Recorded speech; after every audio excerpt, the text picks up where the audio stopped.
Any person whom we know who is having difficulty for whatever reason, maybe for entirely unacceptable and irrational reasons, perhaps this person has almost no excuse at all for what he is doing, which is against the Torah. Nevertheless, such a person should be told, and it should be explained to him that this is what the Torah requires, and this is what you should do, and this you must aspire and do your very utmost to live up to the requirements of the Torah.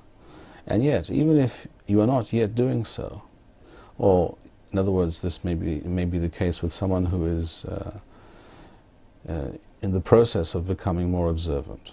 The person does not have to become 100% observant overnight.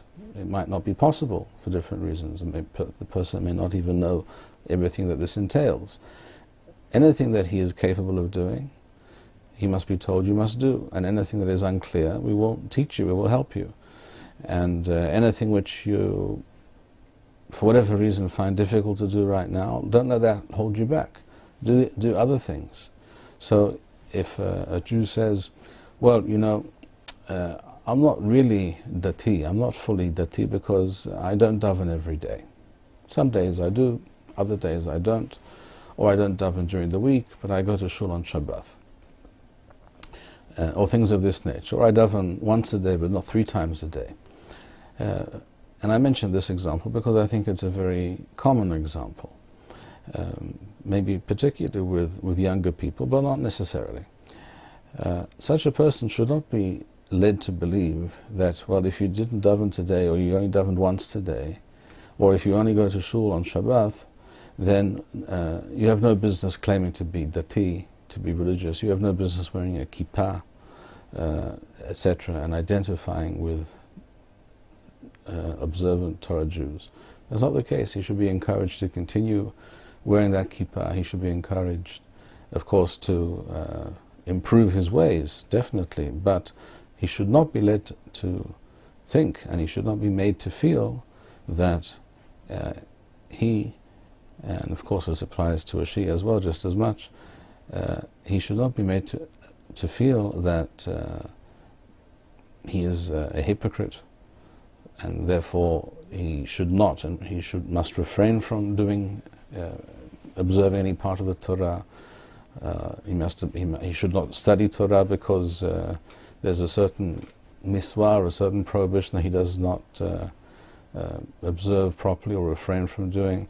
This is all entirely misguided. A Jew has to be told, you are a Jew, the Torah and the miswot are incumbent upon you.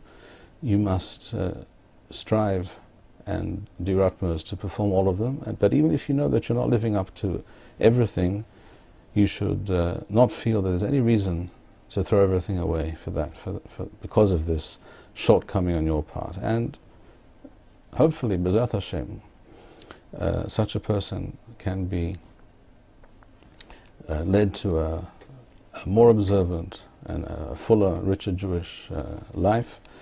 But even if that doesn't happen, even if the person remains always, shall we say, at 80%, but not at 100%, that is obviously much better in every possible way, in every possible sense, for himself, for his family, for his children, than nothing at all.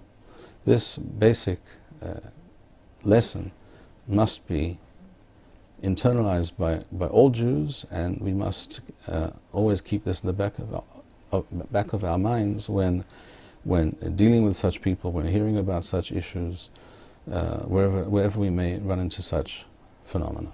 The production of these videos and maintaining this channel demands much time and money. If you enjoyed this video, please show your appreciation and support. To make a donation, please go to www.machonshilo.org and press the PayPal button, which appears on the upper right-hand side of the home page. To sponsor a video or purchase Birkon Nusach Eretz Yisrael, please write us at office@machonshilo.org.